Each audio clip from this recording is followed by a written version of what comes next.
Assalamu alaikum wa rahmatullahi wa barakatuhu, guys. Is my sound coming through? Can you guys hear me? Is the sound okay?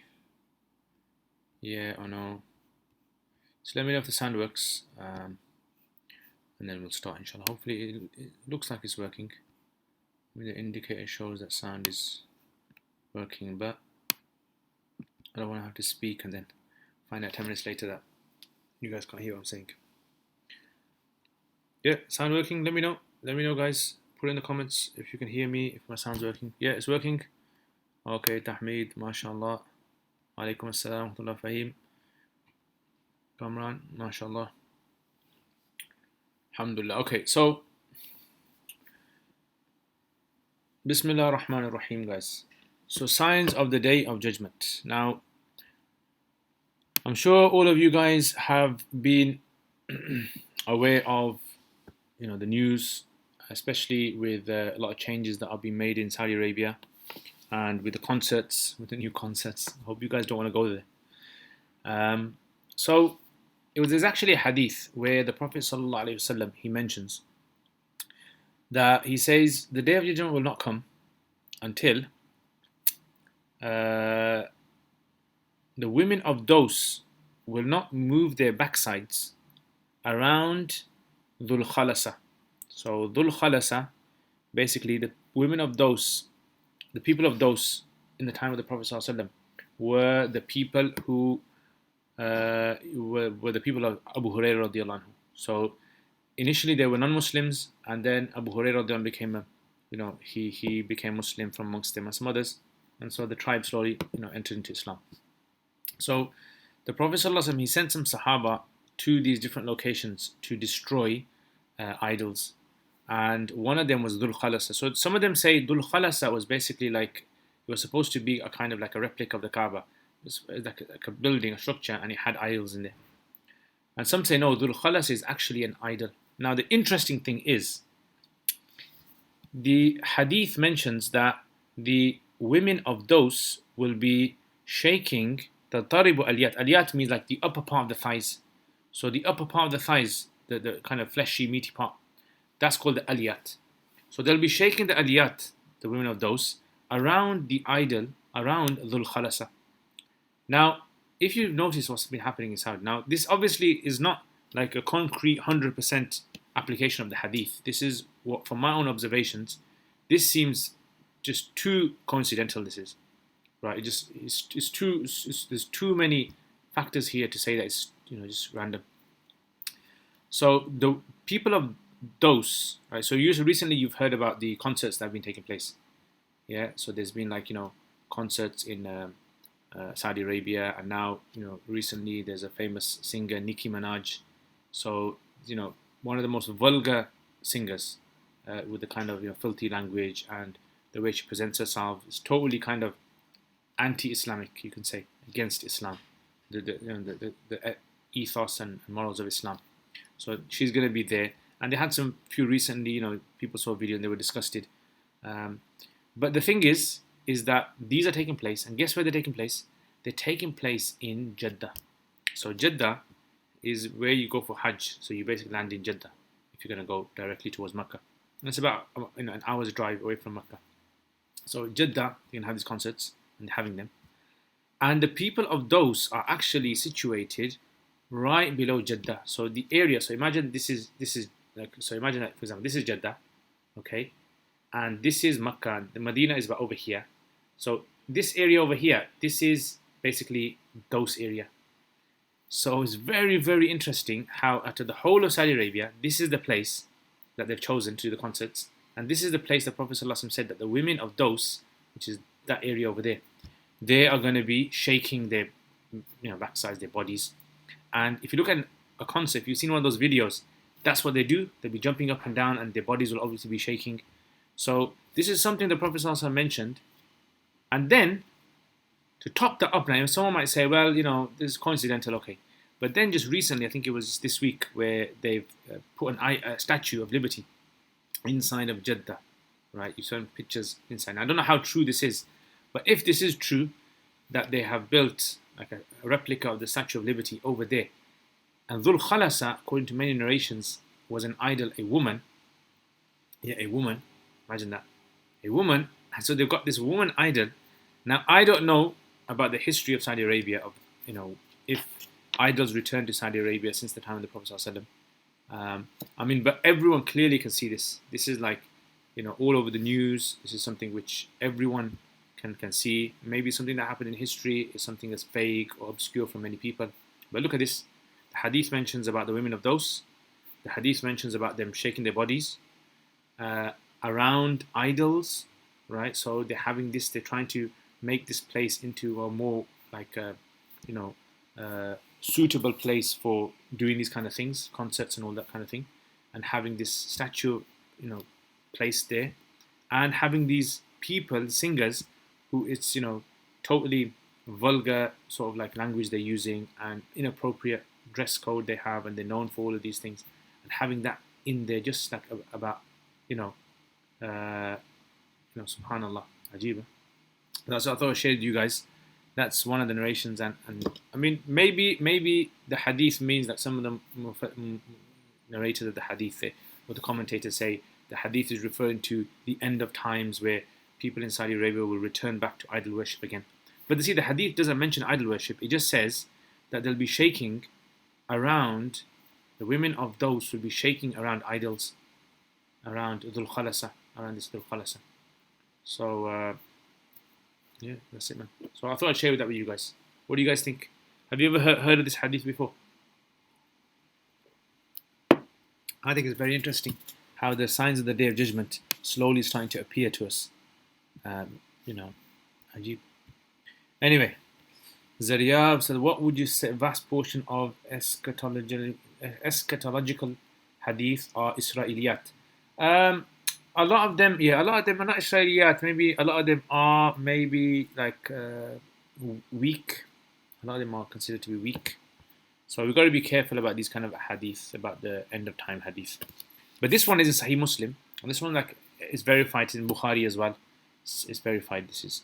There's actually scholars who have written whole books, 3-volume books on these hadith of the end of times.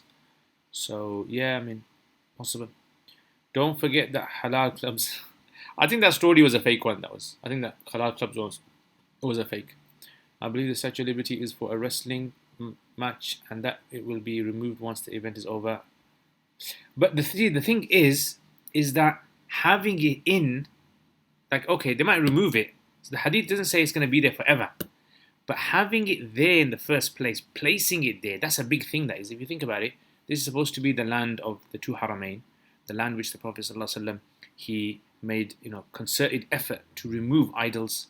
Idol removal was his thing. So that's the strange thing to me. Not to say that the idol is going to be there forever, the statue is going to be there forever. What I'm saying is that the Prophet ﷺ said that a time is going to come when women will be shaking around. And this is like the biggest thing. If you think about it, in history, when have you ever heard of there being such a big event is in Jeddah, or in that area, where people are shaking, around, the singers and all that. I'm just saying that these kind of things are very, very strange, and how the hadith seems to kind of fit in, perfectly with it. So we obviously the signs of the Day of Judgment will appear, and we can't really stop that. But it's to become awake, isn't it? It's like awakening. You're supposed to look at these signs, and it's supposed to kind of make us realize that the Prophet ﷺ, he told us about the end of times, and we've got to be aware of these things. But like I said, we can't be concrete about it. We can't 100% say that this is exactly what the hadith meant. Maybe the hadith is still to come. Maybe the application of the hadith. Okay, are Quranists kafir? Are Quranists kafir? It depends. I mean, it depends. It's like anyone. Like what do there's different types of Quranists. That's the thing. There's a whole like kind of spectrum of them. They're not all the same. So there'll be some, for example, like who will say things like, we accept those hadith which fit in with the Quran, and there's some who will say things like, they will actually twist meanings of the Quran. They reject, clear-cut things in Islam. That's the problem. But it's difficult to say if Quranists are kafir. You'd have to kind of check out their belief system. You wouldn't be able to say they're kafir. Because kufr is to do with, rejecting something that is concrete. Yeah, rejecting something that's concrete part of Islam. So, it just depends how they're doing. Anyway, so how's everyone been? Everyone been good? Everyone enjoying themselves? So I got some new plants to my collection. So this is students gave this new plant. Yeah, this is from my fourth year students, Hidayah. So this is a new plant. I don't know what this plant is called, but this is one of my plants. If you guys know what this plant is called, put it in the comments, guys. Yeah. It looks like one of those ones, where they grow and they have that kind of flower. It looks like one of those dangerous ones, those the ones that eat insects. But unfortunately, we don't have dangerous plants. Yeah, we only stick to nice, gentle plants. That's one of my plants. And another one of my plants is this one. It's like a bonsai tree, but I don't think it's a bonsai tree. It's just one of those miniature trees. Yeah, so this is another one. This is last year students gave me. The last year to the Bukhari students, they gave me this. So see, sometimes what happens is people give gifts, but sometimes people give the same gift. Like someone will give some pen or a mug or something, and then I have like about 20 mugs. So plants are good because plants are like, I like plants. Plants that, they keep you happy. Plants, they don't complain. Yeah, they're nice plants. But this plant, I think, is dying, so I don't know. I'm going to see what I can do with this. Anyway, so let me know, guys, what do you guys, what have you guys been up to? So here, the temperature is quite hot here. So for us, it's about 27 degrees in Birmingham, the UK. And I don't know if you guys think that's hot, or if you guys think that's warm or cold. Olive tree, yeah? So, okay, so you live in the UK? And how do you keep an olive tree? Like, does it have to be under certain conditions in a greenhouse or conservatory? Because that would be good, I'd like to have an olive tree. Yeah, so where did you get it from? Is it like one of the small ones? Because if you go to places like Palestine, they have some beautiful olive trees there. They're obviously indigenous to that area. And they have some really nice ones. Oh, do I have to talk to it? So I think when I'm talking to you guys, it thinks I'm talking to it. Yeah, this is another plant I've got. This is called... Actually, this one is a bit dying, I think. I don't know why. Something seems to be happening, and I might have to change the tub for this. So this one seems to be dying. This is called the mother-in-law's tongue, they call it. And I don't know what I'm supposed to be doing with this. So if any of you guys know if you had problems with these kind of plants. Okay, I got a weed farm. Weed as in weed, marijuana weed farm. Okay, Texas is hotter. Yeah, I've heard Texas is hotter. So, but this is good for us, man. This is like Eid for us. Here in Rotterdam, it's about 30 degrees. Oh, 30, yeah. So you guys are beating us. Yeah. Okay, will you be vlogging your next trip to Palestine? I don't know. I mean, I'll see. So for those of you guys that don't know, I'm going to Palestine. So inshallah, I'll see. I'm thinking of getting a camera, but I'm thinking the camera's gonna be quite expensive, so I don't want to kind of walk around with it. It might get damaged.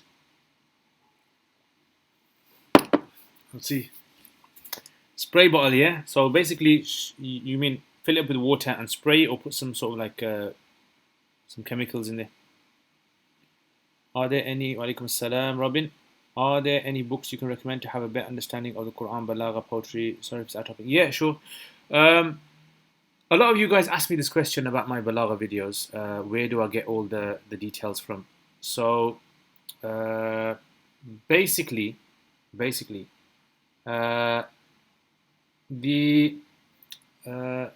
balagha, it requires several things. Number one is you need to study balagha properly, and you need to study under a teacher who can apply it. So one is studying balagha, and one is studying under a teacher who can apply balagha. That's very important. And the second thing is you need to get access to tafsirs which are focused on mostly language and balagha.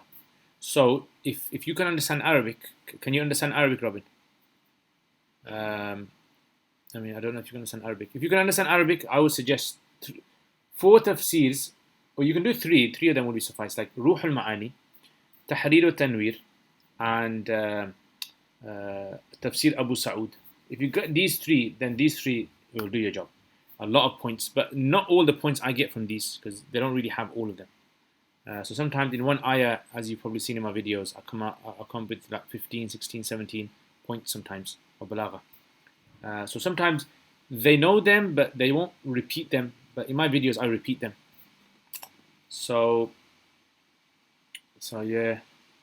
So those are the ones. But for poetry, what I would suggest for poetry is, yeah. So okay, for poetry, then I suggest you start off with something like a commentary of Mutanabbi. Start off with a commentary of Mutanabbi. Like for example, there's a good commentary, Abu al-Ala al-Ma'arri. Yeah, he's very good. Or for example, like uh, who else is it? That's one. And then Wahidi is quite good.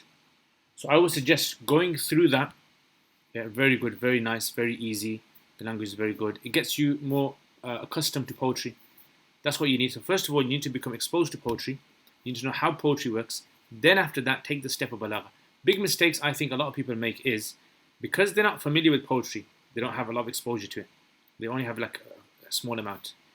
When they try to learn balagha from poetry, it's a kind of like a twofold task. One is trying to learn the balagha, and one is trying to understand the poetry. So if you know poetry from before, if you're familiar with it, then applying it is very easy. So on one of my courses, I've done a balagha course or two courses on balagha, and I focus purely on Quran. Yeah, just Quran. And whenever rare kind of occasion where I have to go away from Quran because the example is not found in the Quran, then I'll use something else. So that's what I do. Okay. Next. Assalam Z's mom and Nav's too. Assalamu alaikum wa barakatuh. I am so happy you are alive. Alhamdulillah. I'm happy I'm alive as well. I just wanted to thank you for our series of learning to read Quran in Arabic. I started a WhatsApp group using it. Allah, mashallah, mashallah. Okay, so are you one of the students who's doing that? Yeah, with the sister Amina. Is that the group that you're on? And if it is, alhamdulillah, alhamdulillah, very happy. And may Allah give you barakah in your ilm and your understanding of the Quran, alhamdulillah. It's a European olive with a little bit of TLC and vitamins. Yeah, TLC is a big thing. I think I need to put a lot of TLC into my plants. Robin, I'm learning Arabic, alhamdulillah. Ruh al-Ma'ani Kashaf, Zamakhshari, Tahrir, Tanwir. Kashaf, I wouldn't recommend it for everyone. The problem with Kashaf is it's not a book for, like, he hasn't written the book to teach people balagha. He's written it for an audience which is very advanced. And sometimes people can't see that. So they don't see the subtle points that he makes.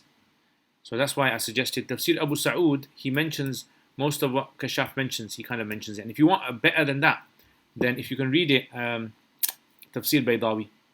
Very good. He summarizes Kashaf and he actually points out the i'tizali issues in there as well. Okay, it's regrowing, yeah? Okay, so do you keep it in a plant pot or do you keep it just in the garden?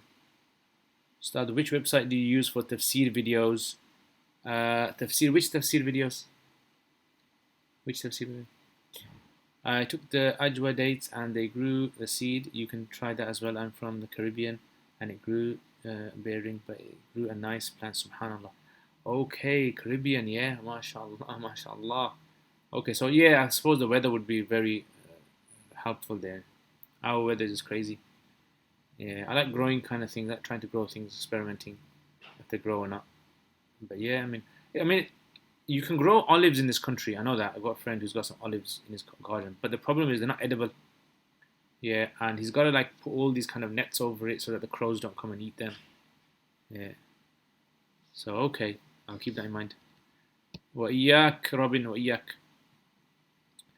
Okay, Isa, Ahmed, aren't all the hadith, most hadith are weak and unreliable? Yeah, a lot of them are. A lot of them are. Yeah, and the signs are to be vague. Yeah, that's the thing. They're very vague in the names and in the kind of descriptions. Definitely. Is the black flags from Khorasan a weak hadith? Yes, that's considered to be a weak hadith.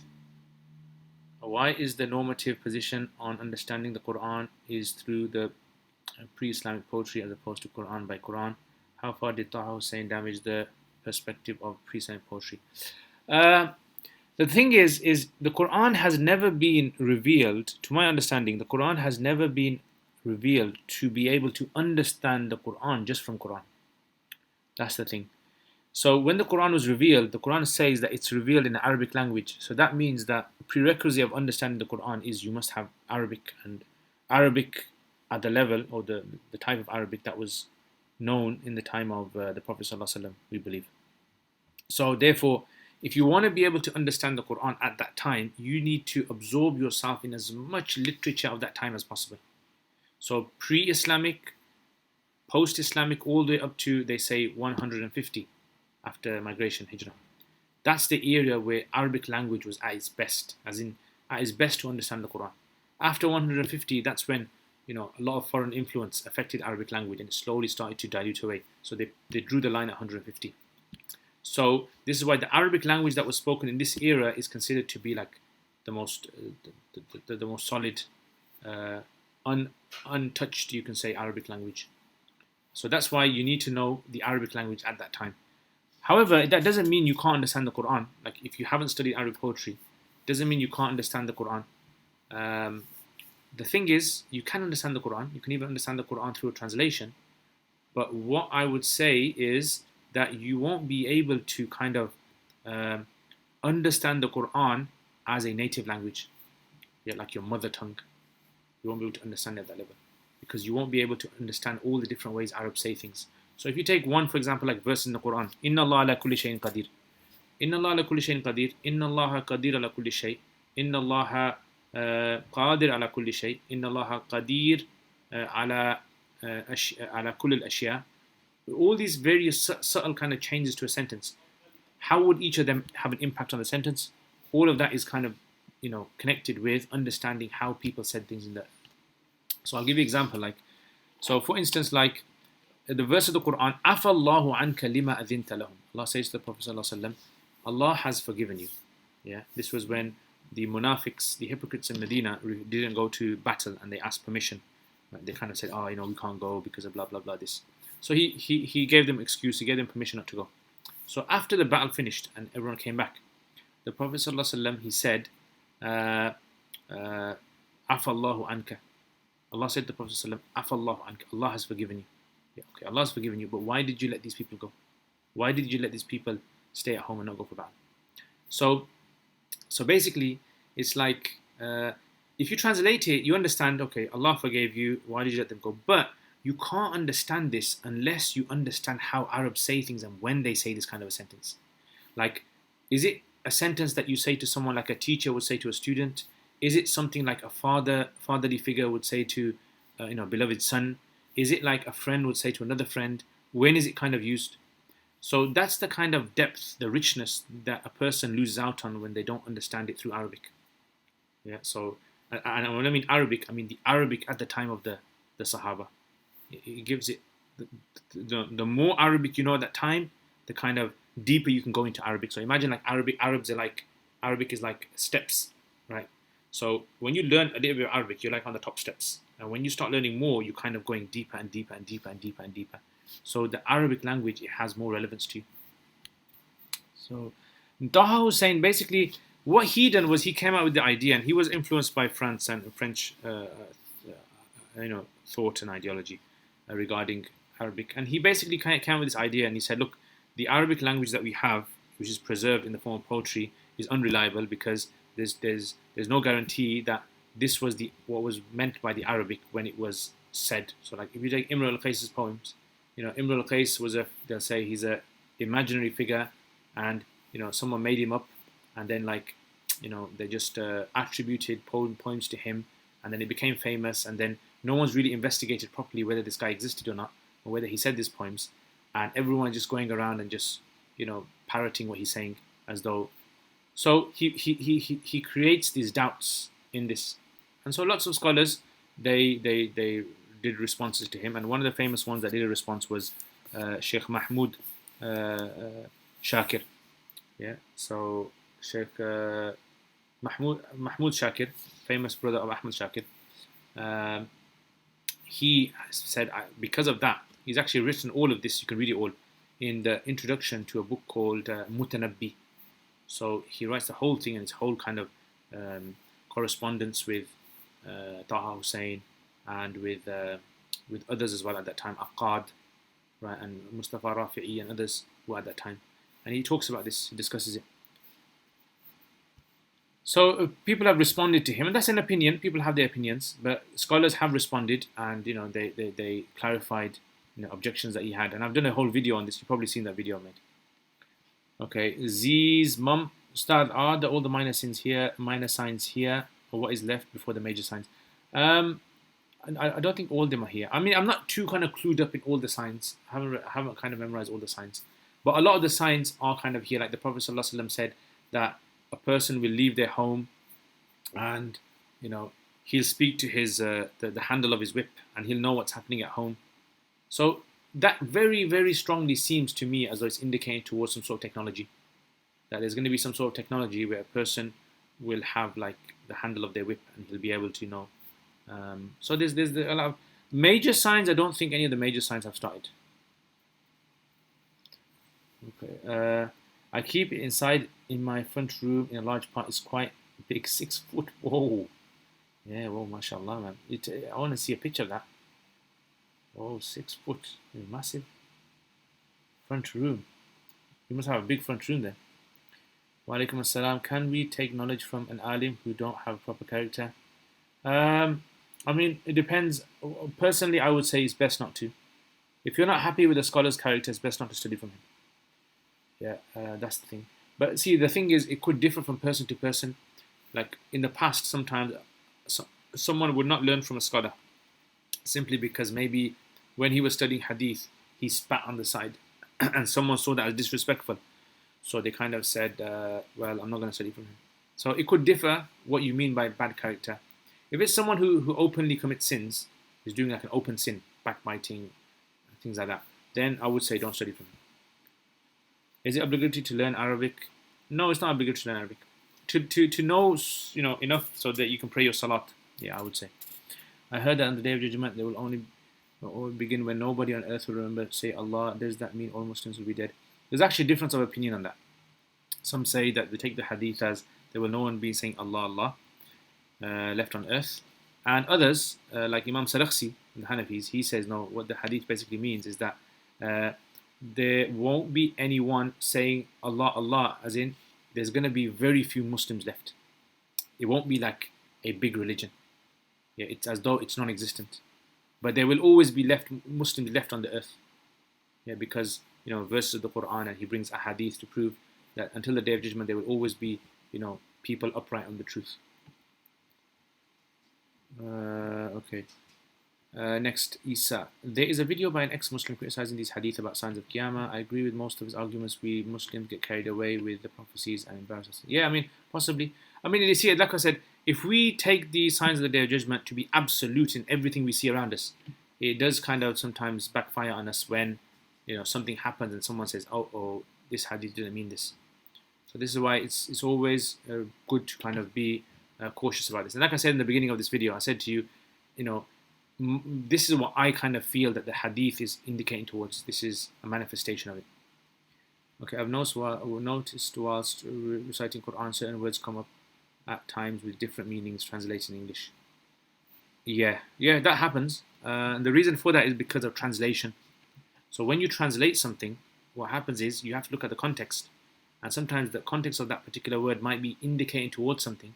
So instead of mentioning the literal translation of that word, you mention what is meant by it, what's intended by it. Like for example, let's say someone's translating, you're saying to someone, Assalamu alaikum, and you're translating to a non-Muslim. Sometimes in the translation it might say, how are you? If you ever watch these Arab kind of shows. When they're translating it, they might say things like, how are you? Yeah, inshallah, hopefully they'll say. Because that's what they kind of is meant by it. So this is what we call like a kind of gist kind of translation, a general translation, overview translation. Okay, Judaism. How can one test if he is a hypocrite or not? I don't know. I don't know how you can test. I mean, hypocrisy simply means that you're not practicing what you outwardly you're presenting to people. You're doing the opposite. So what outwardly you're saying to people, if you're saying to people something and you're doing the opposite, that's hypocrisy. So I mean, I would say just test yourself for that. If you feel that you're doing something or you're saying something rather to people, do this, do that, but you find you're not doing that, then that's like what we call like a strain of hypocrisy in a person. The Prophet said, a person can have strains of hypocrisy inside of them, meaning that they're not a hypocrite, but they can have elements of it inside of them.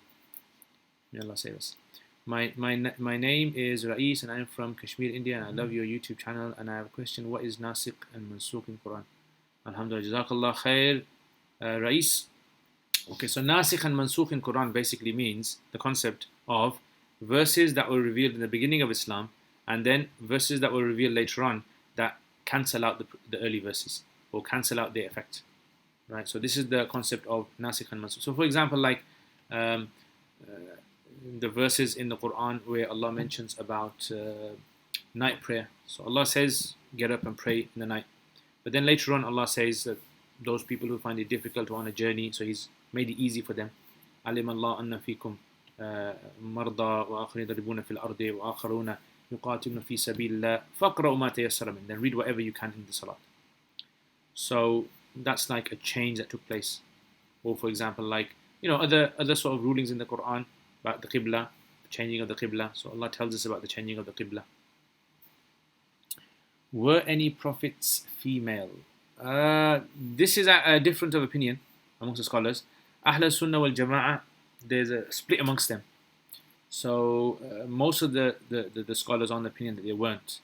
This opinion I heard from a scholar, he mentioned that this actually first came about in Spain. So the scholars of Spain are the first people to actually discuss this. Were there any prophets, not messengers? So they differ between messengers and prophets. Because in the Quran Allah says He only sent men as messengers in the Quran.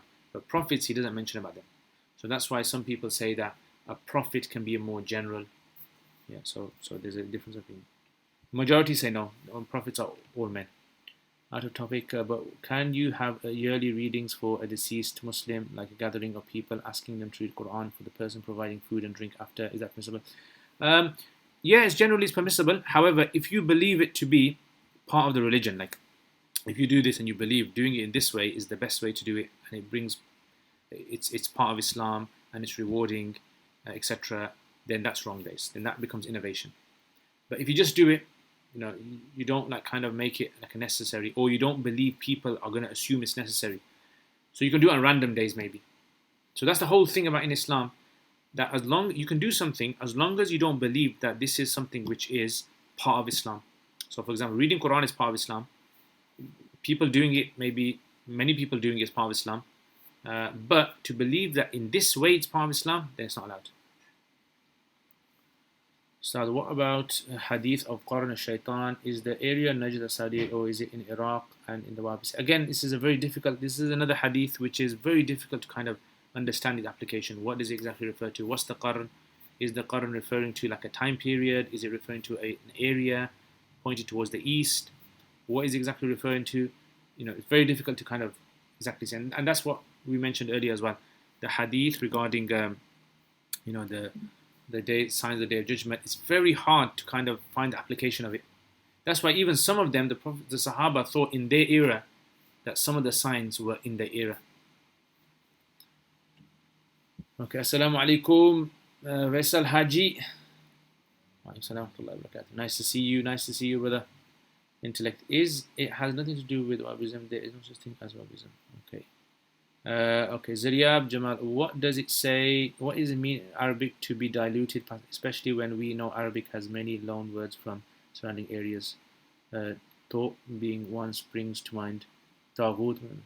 Yeah, so basically what it is when you have a language, right? So for example, when the Quran was revealed, what you want to do is basically you want to be someone at that time understood all the dialects at that time. You want to understand all the way people spoke at that time.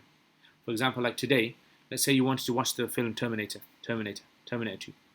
So to truly understand the film Terminator 2, you'd have to understand all the kind of ways people speak in English today to be able to appreciate that film. Now, he might come out with some new things in that film which you're not familiar with. You'll have to learn those. But you'd have to, at least as a prerequisite, understand. If a person doesn't know, is learning English, and they watch Terminator, a lot of things are going to be a bit, like superficial to them.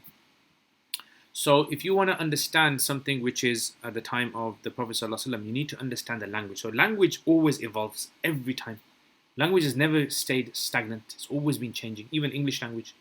The English language, if you look at it, 20, 50 years ago, the way people spoke, the expressions they used, the way they kind of spoke when they were happy, when they were angry, when they swore, all of these things are reflected in the society at that time. And this always changes. It's just like kind of like a ball just going around, and other things are being added to it. So the Quran language, what the scholars found was the Umayyads, at the time of the Umayyads, it was kind of pretty much preserved. Not too many people were affecting the Arabic language. But it was around the 150 when new ways they were expressing things. So for example, like in Arabic, when you express something, you base it upon how you say things. But now, if you look at Arabic sentences today, a lot of the way we express things are European. Yeah. So in Arabic, if you say something like if you read like a newspaper, Arabic newspaper, you can actually translate each sentence into English, and it will actually fit in perfectly. Yeah. So things like have a good day, have a good day. So maybe in Arabic, someone might translate it exactly like have a good day. But Arabs wouldn't use the word have a good day. Like you're not having a good day in Arabic.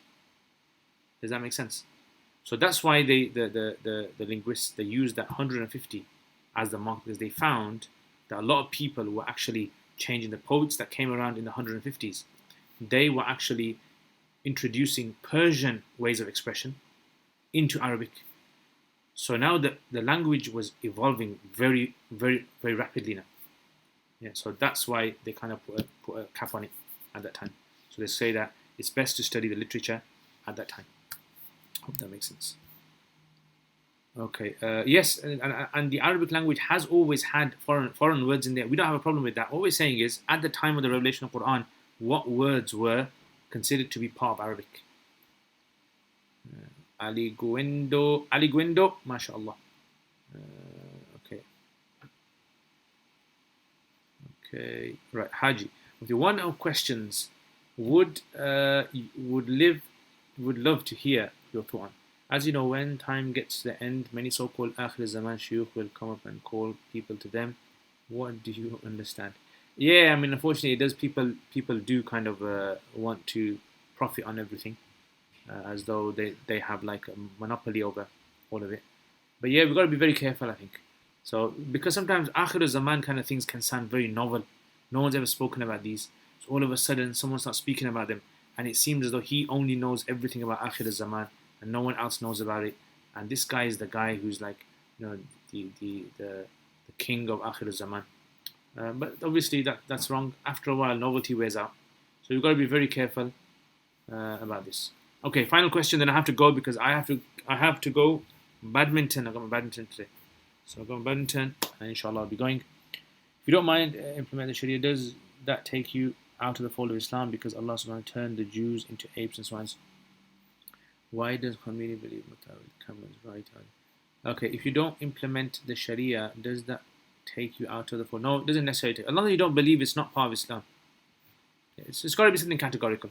So if a person doesn't implement it, for example, a person knows they have to pray 5 times a day, but they don't pray, they're not necessarily out of Islam.